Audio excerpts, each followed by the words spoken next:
जो धार्मिक लोग हैं वो लोग इस संदेश को सुन नहीं सकते. You know, there are 4 levels to which a person grows in the kingdom. अब जानते हैं 4 स्तर हैं जिसमें राज्य में कोई भी व्यक्ति बढ़ता है. You know, you would have met some people who would get a Bible and they would read the Bible, and when you talk about Jesus to them, they will say, yeah, I've read New Testament. पूरा पढ़ लिया. तो आप ऐसे लोगों से मिलेंगे जब आप उनसे जिनको बाइबल मिली उन्होंने उसका पूरा पढ़ डाला. फिर जब आप उनसे मिलते हैं तो वो बोलेंगे हाँ मुझे पता है मैंने बाइबल पूरी पढ़ ली है. Many people read the word as an information. बहुत सारे लोग वचन को एक जानकारी के रूप में पढ़ते हैं. Information. जानकारी. And then they say, man, I have been informed about Christianity. और फिर वो कहते हैं कि मुझे जानकारी है मसीहत के बारे में. They can quote some Bible scriptures. वो कुछ बाइबल की आयतें दोहरा सकते हैं. Because they have been informed. क्योंकि उनके पास जानकारी आ चुकी है. But you can never know about God with your 5 senses. लेकिन आप कभी भी अपनी 5 ज्ञानेंद्रियों के बलबूते परमेश्वर की वास्तविकता नहीं जान सकते. You can never read about God and know God. कभी भी पढ़कर परमेश्वर को नहीं जान सकते. Are you hearing what I'm saying, church? आप सुन रहे हैं मैं क्या कह रहा हूँ? You can become an excellent theologian. Yeah. आप बहुत समझदार बुद्धिजीवी बन सकते हैं, ज्ञानी बन सकते हैं. But you can never read and know God. लेकिन पढ़कर कभी परमेश्वर को जान नहीं सकते. You can be informed about God. आपके पास परमेश्वर के बारे में जानकारी आ सकती है पढ़कर. So that's the first, I would say that is the beginning. When a person opens the word, he gets information. तो मैं कहूँगा ये शुरुआत है जहाँ पर कोई व्यक्ति वचन खोलता है उसको जानकारी मिलती है. But the Bible says in 2 Timothy 3:16 that all the scripture is inspired by the Spirit of God. लेकिन दूसरा तिमुथियुस 3 उसका 16 वचन कहता है जितना भी वचन लिखा गया है ये सारा पवित्र आत्मा के द्वारा प्रोत्साहित वचन है. So you have to go from information to knowing that this word comes by inspiration.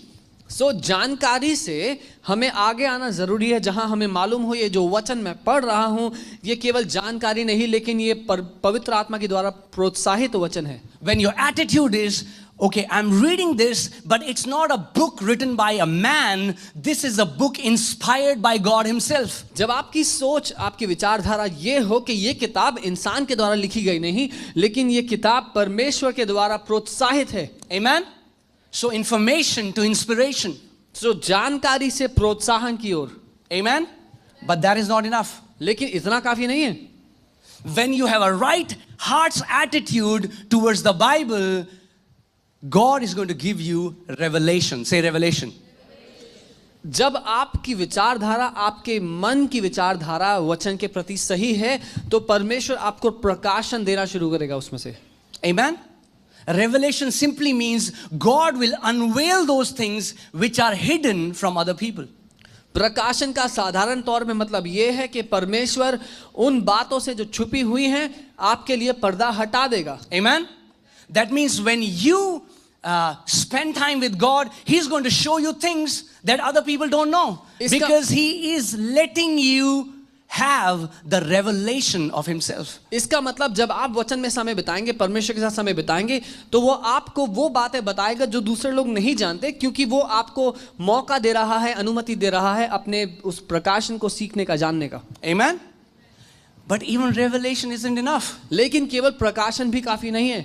Some people are like, hey, I have this revelation, I have this revelation. Yes, but why is revelation given? Come on. और कई लोग कहते हैं कि मेरे पास ये प्रकाशन है मेरे पास वो प्रकाशन है लेकिन प्रकाशन दिया क्यों जाता है? Revelation leads to illumination or transfiguration. वो जो प्रकाशन है वो रूपांतरण की ओर ले जाता है या हमारे व्यक्तित्व को बदल देने की ओर ले जाता है. See church, because I talk very fast, I want to speak slowly so that you guys can understand this series. मैं तेजी से बोलता हूं इसलिए मैं चाहूंगा कि मैं धीरे बोलूं और आप समझे मैं क्या कहना चाह रहा हूं. Amen? The Bible talks in Matthew 17th, it talks about how Jesus went on the top of a mountain and He was transfigured before Peter, John, and James. मत्ती 17 में बाइबल बात करती है कैसे यीशु पहाड़ पर गया और पतरस, यूहन्ना, याकूब के सामने वो जो है वो रूपांतरण हो गया, उसका वो बदल गया. So these three disciples, when they saw Jesus, he was shining with light. तो जब इन तीन चेलों ने यीशु को देखा तो वो चमक रहा था रोशनी की तरह. Amen. So we'll see this journey. This is the journey we are on. तो ये वो यात्रा है जिस पर हम लोग भी हैं. The Bible calls it glorification in Romans 8. रोमी 8 में बाइबल इस यात्रा को महिमान्वित होना कहती है. Starts from information. इसकी शुरुआत होती है जानकारी पाने That से. information, वो is- जानकारी, anybody can get information. किसी को भी जानकारी कहीं से ही मिल सकती है. From information to inspiration, from inspiration to revelation, from revelation to glorification. लेकिन उस जानकारी से प्रोत्साहन पर, प्रोत्साहन से प्रकाशन पर, और प्रकाशन से हम आते हैं महिमान्वित होने पर, यानी कि रूपांतरित होने पर. Amen. That's why the Bible says in Ephesians 1:17, Paul is praying this intercessory prayers for the church of Ephesus. इसीलिए इफिसियों 1:17 में हम देखते हैं पौलुस जो प्रेरित हैं वो इफिसियों की कलीसिया के लिए मध्यस्थी की एक खूबसूरत प्रार्थना कर रहे हैं. He's saying that the God of our Lord Jesus Christ, the Father of glory, may give unto you the spirit of wisdom and revelation in the knowledge of Him, that the eyes of your understanding being enlightened, that you would know the hope of the riches of the glory that is in Christ. और वो कहता है हमारा परमेश्वर यीशु मसीह का पिता तुम्हें बुद्धि और प्रकाशन का आत्मा दे ताकि तुम उस आशा को पहचान पाओ कि तुम मसीह में कौन हो, तुम कौन हो, तुम्हारी समझ की आंखें खुल जाएं. Amen. Do you know, whatever you read, when Paul was writing to the Corinthian church, you know what he told the Corinthian church? He said, I fed you with milk because you cannot tolerate meat. जो कुछ आप पढ़ते हैं, पौलुस कहते हैं कुरिन्थियों की कलीसिया से, मैंने तुम्हें दूध इसीलिए पिलाया क्योंकि तुम ठोस खाने के लायक नहीं थे अभी. So many people are living in don't of Christianity, don't of the kingdom. बहुत से लोग अभी भी मसीहत में जी रहे हैं, क्या नहीं करना है उस मसीहत में. You know, what do you tell kids? आप बच्चों को क्या बताते हो? We tell kids, hey, don't touch that, it's hot. Don't go near there. Don't go out of the gate. Don't do this. Don't and don't and don't. हम बच्चों को कहते हैं वो मत छुओ, वो गर्म है, उसके पास मत जाओ, यहाँ से बाहर मत जाओ. हम उनको मना करते हैं हर एक बात के लिए जिससे उनको नुकसान हो सकता है. Because you cannot tell a kid, hey, do right. He'll क्योंकि- say, I don't know what is right. क्योंकि आप एक बच्चे से ये नहीं कहते जो सही है कर लो, उसको नहीं पता सही क्या है. So we tell them, don't do this. इसीलिए हम उनको बताते हैं ये मत करो. So many people are living in the don'ts. बहुत से मसीह आज भी उस ये मत करो की मसीहत में जी रहे हैं. And that's why they are in the childhood of the kingdom. और इसीलिए आज भी राज्य में वो बच्चे हैं. That's why in the Old Testament, come on, church, are you getting what I'm आप saying? सुन रहे हैं मैं क्या कह रहा हूं? In the Old Testament, it's all about do not, do not, do not. But when Jesus came, He said, do this and do this. When you focus on what you have to do, you don't have to worry about what you don't have to do. पुराने नियम में जब बात की गई तो बताया कि ये मत करो, वो मत करो, ये मत करो. लेकिन जब मसीह आया तो उसने कहा ये करो और ये करो, क्योंकि जब आप बच्चे ना हो तो आपको बता देना सही है कि क्या करना है और आप समझ जाएंगे. Amen? The Old Testament is do not murder, don't steal, don't lie, don't bear false witness. But then Jesus said, love God and love one another as I have loved you. And then Bible says, if you love, you fulfill all the law. क्योंकि पुराने नियम में आपको बताया गया चोरी ना करो, हत्या ना करो, ये ना करो, वो ना करो. लेकिन जब यीशु आया तो उसने कहा परमेश्वर से अपने पूरे प्राण से प्रेम करो और एक दूसरे से प्रेम करो, क्योंकि जब तुम प्रेम करते हो उसमें सारी व्यवस्था पूरी हो जाती है. Amen, church? You know, the bank tellers, the cashiers, people who count money in the bank, they would know this, that they are trained to find counterfeit currency. वो लोग जो बैंक में गल्ले पर बैठते हैं उनको प्रशिक्षण मिलता है कि नकली नोट कैसे पहचानने हैं. But do you know how they are trained? पर पता है उनको प्रशिक्षण कैसे मिलता है? They are not given counterfeit currency. उनको नकली नोट पकड़ाया नहीं जाता. They don't learn about the counterfeit currency. वो नकली नोट के बारे में पढ़ते नहीं है. They spend time with the real currency. वो समय बिताते हैं असली नोट के साथ. They are given some notes and they will keep touching the notes multiple times in a day. उनको नोट पकड़ाए जाते हैं और उनको दिन में कई कई बार उन नोटों को छूकर स्पर्श कर कर महसूस करना होता है। And after some time, और कुछ समय के बाद they know what a real currency feels like. उनको मालूम होता है असली मुद्रा, असली नोट कैसे स्पर्श करने पे महसूस And होते now हैं। when they are counting money और अब जब वो पैसे गिन रहे हैं and instantly a counterfeit currency comes, और एक नकली नोट आया, they know this doesn't feel right उनको उसी समय पता है कि ये सही नहीं and लग they are रहा, able to take it out. और वो उसको हटा देते हैं। You don't have to focus on what you don't have to do. You have to focus on the truth of the kingdom. And if you become excellent at the truth of the kingdom, you will easily be able to discern the lie that the enemy will try to bring in तो your life. आपको अपना ध्यान उन बातों पर लगाने की आवश्यकता नहीं जो आपको नहीं करनी है, क्योंकि जब आप अपना पूरा ध्यान राज्य के सत्य पर लगा देंगे, शैतान आपका ध्यान भटका नहीं पाएगा। आप अपने आप उस परिपूर्णता, उस सत्य में चलते चले जाएंगे। Come on, church. Some people are so curious. कुछ लोग इतने उत्सुक होते हैं चीजें जानने के लिए। Curiosity will kill the cat. ये उत्सुकता ही है जो बिल्ली को मार देती है। They want to know the name of all the demons. उनको सारी दुष्ट आत्माओं के नाम पता करने They हैं। want to read about all the demons. उनको सारी दुष्ट आत्माओं की कहानी पढ़नी है। They want to know about what Satan is doing in a country. My brother, my sister, you don't have to read about what Satan is doing in a country. You have to see what the Father is doing in a country. उनको मालूम करना है कि शैतान हमारे देश में क्या कर रहा है। मेरे भाई, मेरी बहन, आपको इसकी जानने की जरूरत नहीं, शैतान क्या कर रहा है। ये जान लो कि हमारा पिता हमारे देश में क्या कर रहा है। Jesus didn't say, I see what the Satan is doing and then I do the opposite. यीशु ने ये नहीं कहा कि मैं देखता हूं शैतान क्या कर रहा है और उसका मैं उल्टा करता हूं। He said, I only see what my Father is doing and I do the same things. उसने कहा मैं वो देखता हूं जो मेरा पिता कर रहा है और फिर मैं वही करता हूं। The church has become obsessed with demons. कलीसिया पगला गई है दुष्ट आत्माओं के नाम से।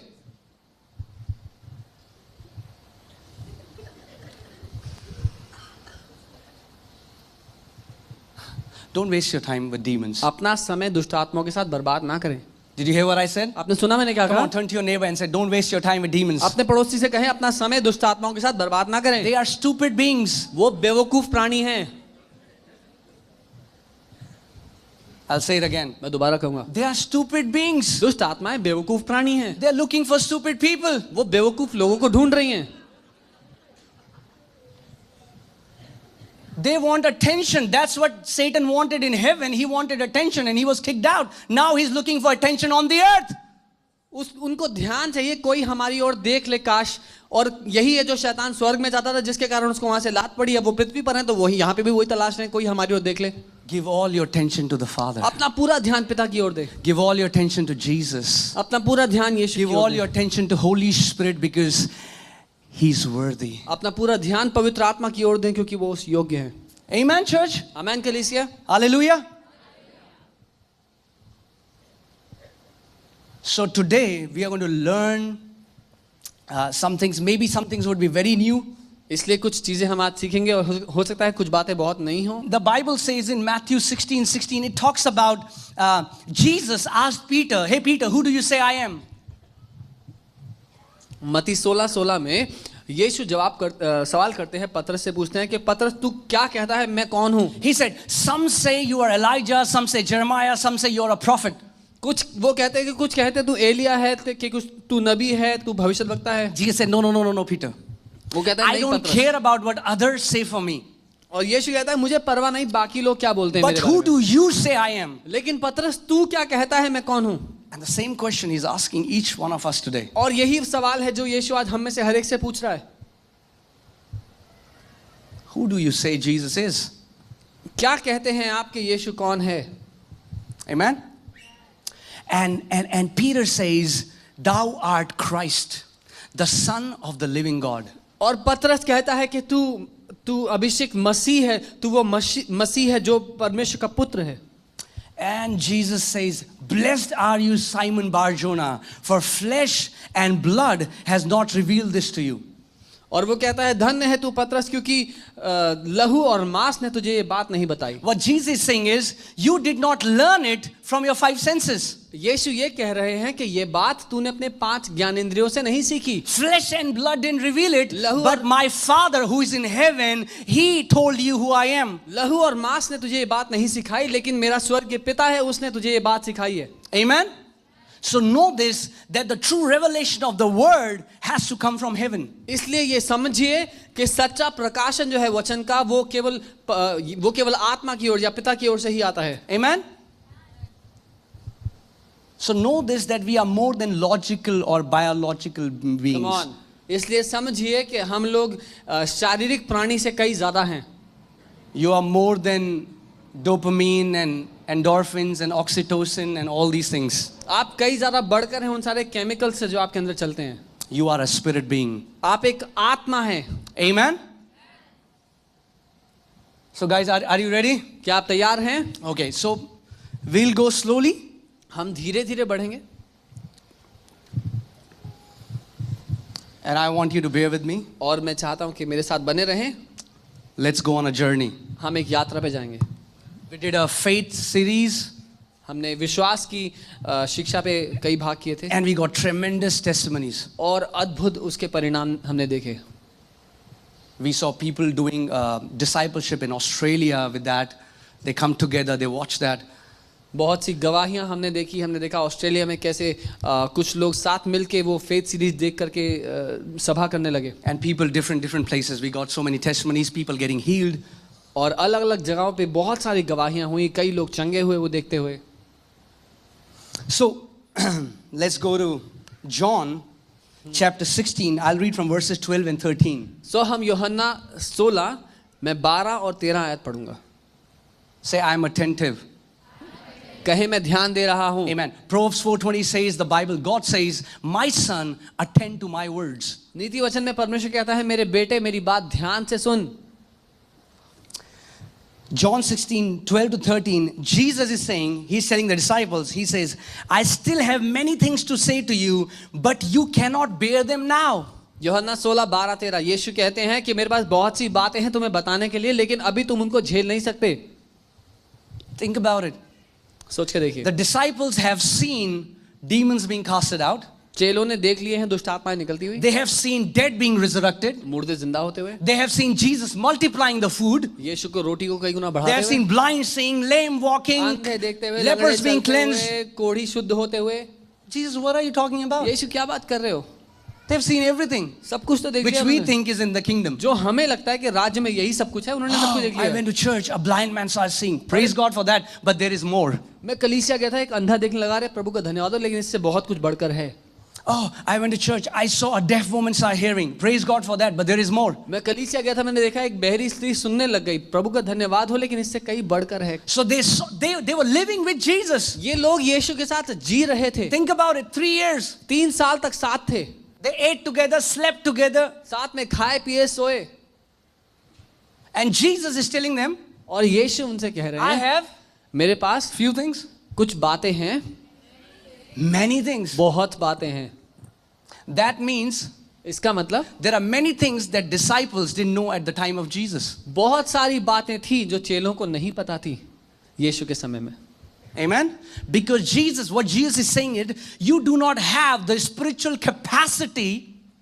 क्योंकि यीशु उनसे ये कह रहा है तुम में वो आत्मिक क्षमता नहीं है That you can comprehend what I'm about to tell you. कि जो मैं बताना चाहता हूं वो तुम समझ पाओ. Why? Because the क्यों? Bible says in Romans 8 that the natural man cannot understand the things of the spirit. क्योंकि रोमी 8 में वचन कहता है कि स्वाभाविक मनुष्य शारीरिक मनुष्य आत्मा की बातों को नहीं समझ सकता. A natural man cannot understand the things of the spirit. It is foolishness to them. एक शारीरिक मनुष्य एक स्वाभाविक मनुष्य आत्मा की बातें नहीं समझेगा क्योंकि उसको वो बातें मूर्खता लगेंगी. Amen? It has to be revealed by the spirit. ये बातें आत्मा के द्वारा स्पष्ट की जानी दर्शाई जानी जरूरी हैं. That means you can be sitting here. इसका मतलब हो सकता है आप यहाँ बैठे हो, You can hear the word वचन सुन रहे हो and it will sound foolish to you. और ये आपको बेवकूफी सुनाई दे. Not because it's foolish, but it's because you are still living in the natural senses. इसलिए नहीं कि वचन बेवकूफ है, लेकिन इसलिए क्योंकि आप अभी भी अपनी स्वाभाविक समझ के मुताबिक जीते हैं। Let's go to 1 Corinthians 2:14. पहला कुरिन्थियों 2 1 Corinthians 2:14. But the natural man does not receive the things of the Spirit of God, for they are foolishness to him, nor can he know them because they are spiritually discerned.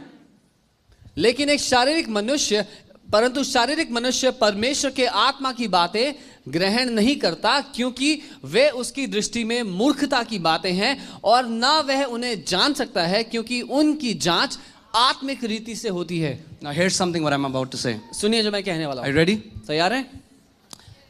You would love the Gospels. आपको चार जो सुसमाचार हैं बहुत Old पसंद Testament. आएंगे। पुराना नियम बहुत अच्छा Awesome. लगेगा, बहुत बढ़िया है। But if you're not living in the Spirit, epistles will make no sense to you. लेकिन अगर आप आत्मा के मुताबिक नहीं जिएंगे तो जो पत्रियां प्रेरितों ने लिखी हैं वो समझ में नहीं आएंगी। Are you getting what I'm saying? The gospel talks about the natural life of Jesus. Jesus feeding the multitudes, healing the sick, doing all the amazing miracles. Awesome. सुसमाचार जो है वो बात करते हैं यीशु की शारीरिक जिंदगी के बारे में। उसने क्या क्या चमत्कार किए, भीड़ों को खिलाया, जो चिन्ह चमत्कार किए वो सब बहुत बढ़िया था। Then died for the sins of the world, दुनिया के पापों के लिए मर गया, buried, गाड़ा गया, resurrected, मुर्दों में से जिंदा हुआ, ascended. स्वर्ग में चला गया। People watching him going up. लोग उसको देख रहे थे जाते हुए। Angel looks at them, स्वर्गदूत उनको saying, देखता "Men है। of Galilee, गलील के लोगों, why do you marvel? The way you see Jesus going up is the way he'll come down." इतना हैरान क्यों हो? जैसे यीशु को जाते हुए देखते हो वैसे ही वो वापस आएगा। Amen. Every natural man can understand it. हर एक शारीरिक मनुष्य ये बात समझ सकता है। But now, लेकिन अब Jesus continued teaching. यीशु सिखाता रहा। You know, in 1 Corinthians 2:14, NIV version says, "But the natural man or the person without the Spirit of God cannot understand the things of God." पहला कुरिन्थियों 2:14 वो कह रहा है एक शारीरिक मनुष्य यानी कि जो परमेश्वर की आत्मा से रहित है वो मनुष्य परमेश्वर की बातें नहीं समझ सकता। That means you cannot learn it and know it. इसका मतलब रट करके नहीं समझ सकते। You need to have the Spirit of God. परमेश्वर की आत्मा की आवश्यकता है आपको ये बात जानने के लिए। Amen. Guys, church, are you getting what I'm saying? Come on. But Jesus began to teach Apostle Paul after he was resurrected. लेकिन यीशु जब मुर्दों में से जी उठा उसके बाद वो प्रेरित पौलुस को सिखाने लग गया। In the book of Galatians chapter 1:11, Paul says, "For I did not receive it from any man. I was not taught by any man, but I received it as the revelation from Lord Jesus Christ." गलातियों 1:11 में पौलुस लिखते हैं कि ये बातें जो सुसमाचार है यीशु मसीह का मुझे किसी मनुष्य ने नहीं सिखाया, ना ही मैंने किसी मनुष्य से सीखा, लेकिन आत्मा के प्रकाशन यीशु मसीह की आत्मा के प्रकाशन से मैंने सीखा है। Okay, listen church. ध्यान से सुने। Do you know that Jesus never ministered to any Christian? क्या आप जानते हैं यीशु मसीह ने कभी भी अपनी सेवकाई में किसी मसीह के लिए सेवकाई नहीं की? Because there were no Christians in क्योंकि the कोई time of Masih Jesus. When थे I say नहीं। Christian, I don't mean if you're born, your dad believed in Jesus, your name is David, John. No. I'm talking about those people who are filled with the Spirit of God. मैं खानदानी रूप से जो मसीह परिवार में पैदा होते आए हैं उनकी बात नहीं कर रहा हूं, लेकिन मैं कह रहा हूं वो लोग जो आत्मा से भरे हुए थे। Amen? Because Jesus said, क्योंकि यीशु ने you know, कहा, here we read, in 1 Corinthians 2:14 we read that a person without the Spirit of God cannot understand the things of God. हमने पढ़ा पहला कुरिन्थियों 2:14 में एक व्यक्ति जिसके पास परमेश्वर का आत्मा ना हो परमेश्वर की बातें नहीं समझेगा। And Jesus said in the book of John, he said, "Until I go, Holy Spirit will not come." और यीशु ने यूहन्ना की किताब में कहा जब तक मैं नहीं जाऊंगा पवित्र आत्मा नहीं आएगा। Guys, so as long as Jesus was on the earth, men were natural men. तो जब तक यीशु मसीह पृथ्वी पर था मनुष्य शारीरिक दशा में थे। Come on, I pray that you get it. काश आप समझ पाए मैं क्या कह रहा हूं। That's why we don't understand that everything changed after Jesus was resurrected. इसीलिए हम लोग आज तक नहीं समझे हैं कि जब यीशु मौत को हरा के जी उठ गया सब कुछ बदल गया उस दिन से। Amen? Jesus was dealing with natural people and teaching them things that were natural. यीशु शारीरिक लोगों के साथ उठ बैठ रहा था, उनको वो बातें सिखा रहा था जो शारीरिक लोग समझ पाए. But then, when Jesus was ascended in Acts chapter 2, Holy Spirit came down and a new breed of species was born on this planet. लेकिन जब यीशु मसीह स्वर्ग में प्रवेश किया, पवित्र आत्मा उतर आया पृथ्वी पर एक नई प्रजाति का जन्म हुआ. Amen. And he doesn't deal with you the same way. He doesn't teach you the same things he taught them. और यीशु आपके साथ वैसा ही व्यवहार नहीं करता जैसा वो पहले अपने चेलों के साथ किया करता था. वो वैसे ही नहीं सिखाता आपको जैसे वो अपने चेलों को सिखाता था. Come on, church. Come on, shake your neighbor. अपने पड़ोसी को हिला Come on, they. shake them हिला दे nicely. उनको ढंग से. Come on, shake them. That's why, how many people have heard the Lord's Prayer? Show me your hand. कितने लोगों ने वो जो प्रभु की प्रार्थना थी वो सुनी है? Jesus in that prayer is teaching, hey, if you don't forgive your debtors, your heavenly Father will not forgive you. और यीशु ने कहा, अगर तुम अपने कर्जदारों को क्षमा नहीं करोगे तो तुम्हारा स्वर्गीय पिता तुम्हें क्षमा नहीं करेगा. Is that true or not? बोला कि नहीं बोला? Have you read that? पढ़ा है नहीं पढ़ा है? So many people say, if you have unforgiveness in your life, you are not going to heaven. कई लोग कहते हैं अगर तुम्हारे दिल में माफीहीनता है तुम स्वर्ग नहीं जाओगे. If you won't forgive, God won't forgive you. Huh? अगर तुम माफ नहीं करोगे तो प्रभु तुम्हें माफ नहीं करेगा. Which Bible do you read, brother? कौन सी बाइबल पढ़ते हैं भाई साहब? Because after Jesus was resurrected, the rules changed. क्योंकि जब यीशु मौत को हरा के जी उठा, सारे नियम और कानून बदल गए. I'm not saying the law. Okay, that's why I want to go very slow so that you get it. इसीलिए मैं धीरे बोलना चाहता हूँ कि आप समझे मैं क्या कह रहा हूँ. Let's open Ephesians 4:32. इफिसियों 4 उसका 32 Let's see खोलते हैं. Ephesians 4:32. इफिसी 4 उसका 32. Jesus himself, okay, guys, look at me. मेरी Okay. ओर देखें. Did Jesus himself say or not, if you will not forgive, Father will not forgive? क्या यीशु ने खुद नहीं कहा था कि तुम माफ नहीं करोगे तो पिता माफ नहीं करेगा? Come on, talk to me, guys. Amen? Let's see what the Bible is saying. हम देखते हैं बाइबल क्या कह रही है. It says, be kind to one another, tender-hearted, forgiving one another, just as God in Christ will forgive you. Forgive you. That means after resurrection, God in Christ has already forgiven us. और यहाँ लिखा है कि और एक दूसरे पर कृपालु और करुणामय हो, और जैसे परमेश्वर ने मसीह में तुम्हारे अपराध क्षमा किए वैसे ही तुम भी एक दूसरे के अपराध क्षमा करो. क्या लिखा है? परमेश्वर तुम्हारे अपराध क्षमा करेगा, लेकिन लिखा है किए. और वैसे ही इन परमेश्वर ने हमें मसीह यीशु में पहले से ही क्षमा कर दिया है. Why? Because a natural man cannot forgive. क्योंकि एक शारीरिक मनुष्य माफ नहीं करना चाहेगा. So the Lord had to put a condition. Hey, if you won't forgive, I won't forgive you. इसीलिए प्रभु को एक शर्त रखनी पड़ी, अगर तुम माफ नहीं करोगे तो मैं माफ नहीं करूंगा. Because forgiveness is the nature of God. क्योंकि माफ करना परमेश्वर का उसका स्वभाव है. To forgive doesn't mean I forgive you. माफ करने का ये मतलब नहीं जा माफ कर दिया. It's much deeper. We'll go. इससे बहुत गहरा. Different sermon. कभी और देखें. Okay, I don't want to sidetrack. Okay. But here, लेकिन यहाँ पर the Bible says in Romans 5:5 that when Holy Spirit came in our heart, it also brought the love of God and it empowered us so that we can forgive as God in Christ forgave. रोमी 5:5 में लिखा है, जब हमने मसीह को ग्रहण किया तो पवित्र आत्मा हमारे दिल में आ गया और परमेश्वर के प्रेम को हमारे अंदर लेके आ गया, ताकि हम भी वैसे ही माफ कर सके जैसे परमेश्वर पिता ने हमें माफ किया है. So for a natural man, एक शारीरिक व्यक्ति के लिए the motivation to forgive was, if I won't forgive, God won't forgive me. माफ करने का मकसद ये था, अगर मैंने माफ नहीं करा तो प्रभु मुझे माफ नहीं करेगा. But for a spiritual man, we forgive because we know that we have been forgiven. लेकिन एक आत्मिक मनुष्य के लिए माफ करने का मकसद ये है क्योंकि मुझे पता है कि मैं माफ किया जा चुका हूं. Because I have been forgiven, क्योंकि मैं माफ किया गया हूं, so I'll forgive. इसीलिए मैं भी माफ कर दूंगा. Because I am loved, क्योंकि मैं प्यार किया गया हूं, so I love. मैं भी प्यार करूंगा. Are you getting, church, what I'm saying?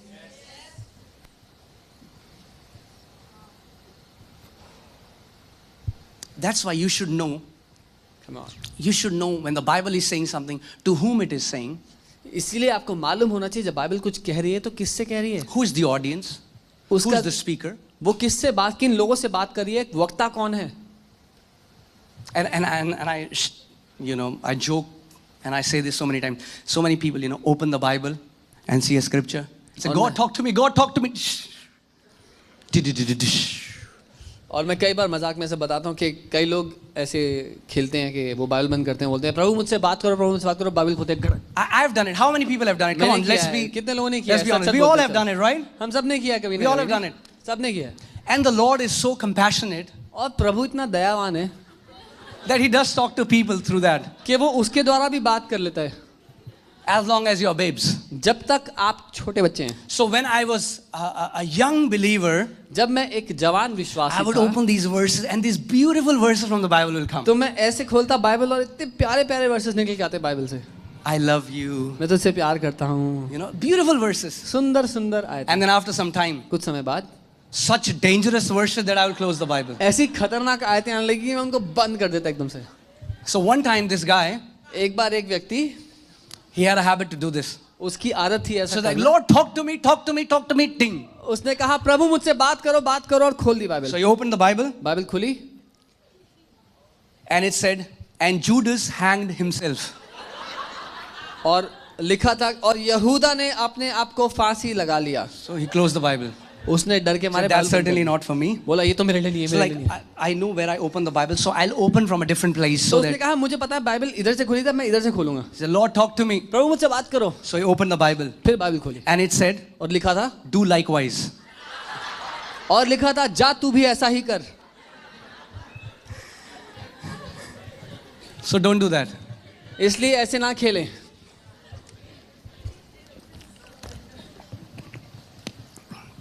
Because you're not natural man. Because you're not natural man. क्योंकि आप शारीरिक लोग नहीं हैं. Because Jesus said in John 10:27, my sheep hears my voice. You have the capacity, the ability to hear God's voice whenever you want. यूहन्ना 10:27 यीशु ने कहा मेरी भेड़ें मेरी आवाज को सुनती हैं. आप में वो क्षमता है, वो योग्यता है कि आप यीशु की आवाज जब चाहें सुन सकें. Some people would say, whenever? कुछ लोग कहेंगे जब चाहें. Yeah, whenever. हाँ जब चाहें. I don't believe it. बोलेंगे मैं नहीं मानता. You know, there is something about God that you will encounter. परमेश्वर के बारे में कुछ ऐसा है You know जो why God is always speaking? परमेश्वर के बारे में कुछ ऐसा है जो आप साक्षात करके जान सकते हैं. पता है क्यों परमेश्वर हमेशा बात करता है? Because He's the Word. क्योंकि वो वचन है. It's not like when you're like, God is getting bored on His throne. It's like, ऐसा नहीं है कि प्रभु के पास नेटफ्लिक्स की सब्सक्रिप्शन नहीं है, वो बोर हो गया है, सो खाली बैठा हुआ है. how many people have small kids here in this place? कितने लोग के छोटे बच्चे हैं? Okay, so you know what I'm saying. तो आपको पता है मैं क्या कर रहा हूँ. Or maybe it's just my kids who are like this. शायद मेरे बच्चे ऐसे हैं. तो You know, if I'm doing something, मैं कुछ कर रहा हूँ, Eliana or Amaya, they'll come. एलियाना माँ आएंगे, They'll say, Papa, वो बोलेंगे पापा Papa, पापा Papa, Papa, Papa, Papa, Papa, Papa, Papa, Papa. मैं कहता हूँ, what? वो तो क्या चाहिए. And they don't have anything to say. और कुछ नहीं है उनके पास कहने के लिए. So many of us are in a habit of praying, you know. हम में से बहुतों को प्रार्थना करने की आदत लगी हुई है. And if God says, okay, tell me, और प्रभु कहते हैं हाँ बताओ. you'll say, tell me what? क्या बताऊं. You know, somebody asked, what do you do when you don't hear God's voice? किसी ने पूछा कि आप क्या करेंगे जब आप परमेश्वर की आवाज नहीं सुनते तो. And a man of God said, I would check my hearing. और परमेश्वर के एक जन ने कहा मैं अपनी सुनने की क्षमता को परखूंगा. Because Jesus didn't say, क्योंकि यीशु ने ये नहीं कहा as many as have an ear, जितनों के पास कान है let them hear when God is talking. वो सुन ले जब परमेश्वर बोलेगा. The Bible says, if you have ear to hear what the Spirit is saying. I-N-G. The Spirit is always speaking to people who are willing to hear His voice.